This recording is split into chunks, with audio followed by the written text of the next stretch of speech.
Fire shall purify the righteous, but it shall burn up the wicked. Giving all the honor, glory, and praises to YAHAWAH, YAHAWASHI, RAWACHAA, QADASH.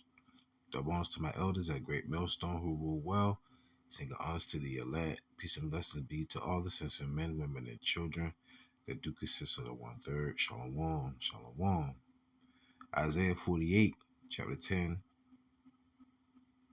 Isaiah 48, verse 10 through 12. Behold, I have refined thee, but not with silver. I have chosen thee in the furnace of affliction. And what's in a furnace? Hot heat from a fire. And refining processes, you will use heat and fire. It's like gold would be refined through that. Fire is a great purifier, just like water. You must remember what it says in 2 Peter, the 3rd chapter. It says, this world is reserved unto fire. Before it was reserved unto what? Water. The Lord did with a balance, even in his judgment.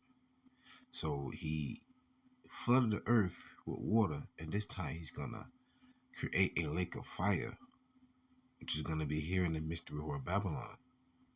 Right? Isaiah 48:11. For mine own sake, even for mine own sake, will I do it. For how should my name be polluted, and I will not give my glory unto another? Hearken unto me, O Jacob and Israel, my call. I am he, I am the first, I also am the last. When it says hearken unto me, O Jacob and Israel, hearken means to listen. What did Yahawashi say in St. John the 10th chapter? My sheep hear my voice.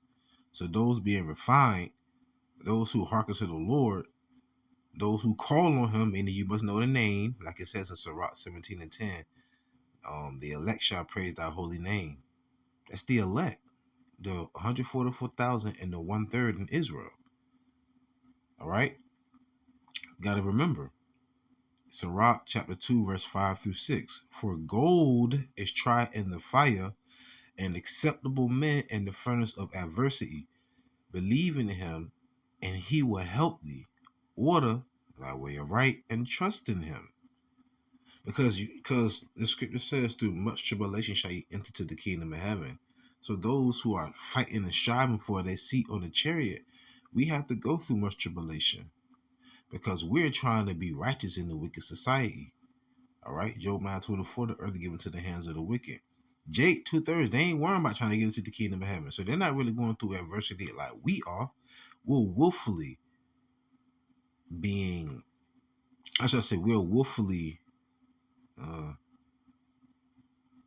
going through hardship. Their hardship comes from them being wicked. That's a difference. Yeah. So Isaiah 66, verse 15 through 16. For behold, the Lord, Yahawah, Bahashim Yahawashi, will come with fire, and with his chariots like a whirlwind. The chariots are what the world ignorant call UFOs. And they are tons and tons of sightings as of lately, which have always been around, but it's to the point where they can't refute it, so they have to speak on it.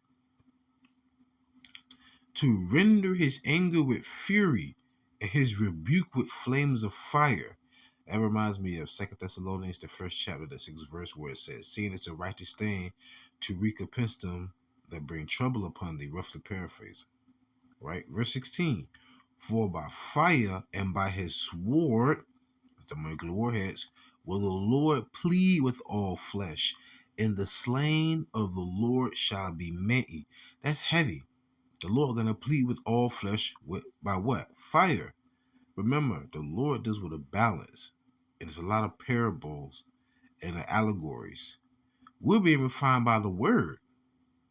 The word is also fire. I think it's Jeremiah 5:14.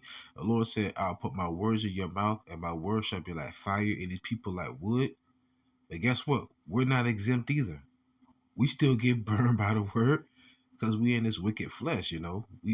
We still sin. We still go off. I.e., we're not in the new covenant. But that's another story. So Matthew chapter 13, verse 47 through 50. I'm just running through them, y'all. Again, the kingdom of heaven is like unto a net that was cast into the sea and gathered all of every kind, which, when it was full, they drew to shore and sat down and gathered the good into vessels, but cast the bad away. That goes back to the Lord pleading with all flesh. People don't understand. When those bombs hit, we're going to be changed in the twinkling of an eye. We're going to be beamed up. We're going to be taken up into those chariots. That's what it's going to be like at the end of the world, right? So the kingdom of heaven is like us going out on the highways and byways and uploading videos, spreading this word out, the gospel to the four ends of the earth. Then the end shall come. That's what we're doing. That's that big net, i.e., the internet. The World Wide Web. Have you ever seen a web? All those lines connecting together. So there's no excuse. But they say ignorance is no excuse of the law. So to be willfully ignorant is definitely no excuse to keep the law, such as the commandments of YAHAWASHI. Proceed. Matthew 13 and 49. So shall it be at the end of the world. The angel shall come forth and sever the wicked from amongst the just. Ooh, that's a separation, y'all. It reminds me, and I think it's Matthew 25 or 26, where the angels, where the Lord shall come and separate the sheep from the goat. Same thing right here, severing the wicked from amongst the just. Verse 50, it shall cast them into the furnace of fire. There shall be wailing and gnashing of teeth. So I might have to change the title.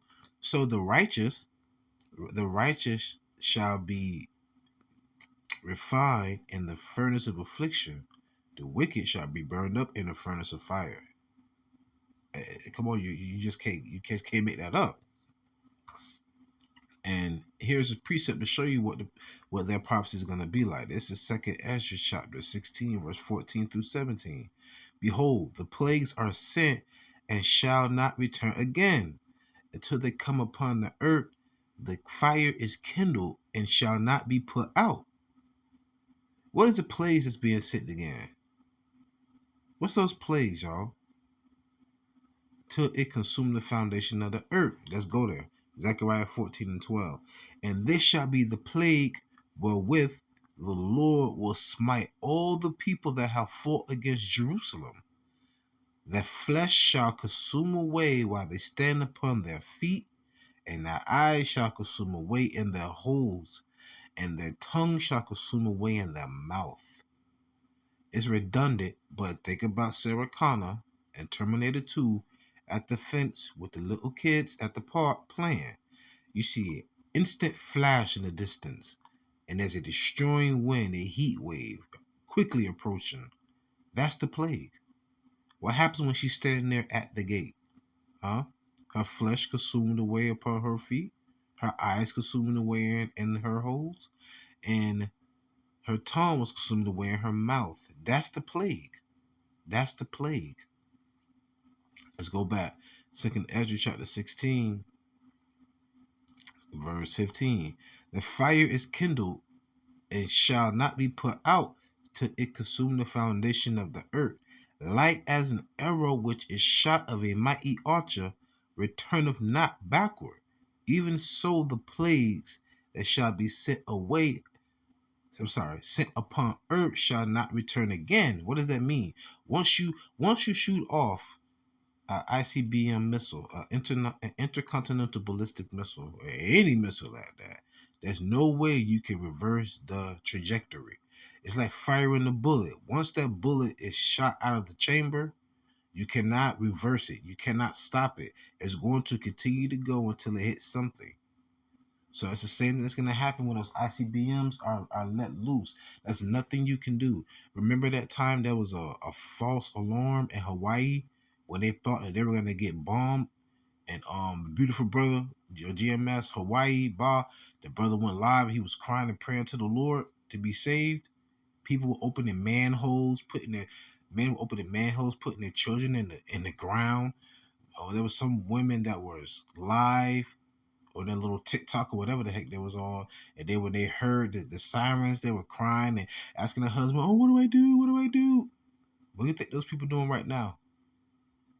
All right, I'm talking about excluding from the brother, of course. They still living their life the way it was prior to that. You get what I'm saying? But this time, when it's really shut off, it ain't gonna be no false one. It's gonna be real. Check this out. Everything is parabolic. Listen, 2nd Ezra chapter 16, verse 16. Like as an arrow which is shot of a mighty archer returneth not backward, even so the plague that shall be set upon earth shall not return again. This is what Ezra said.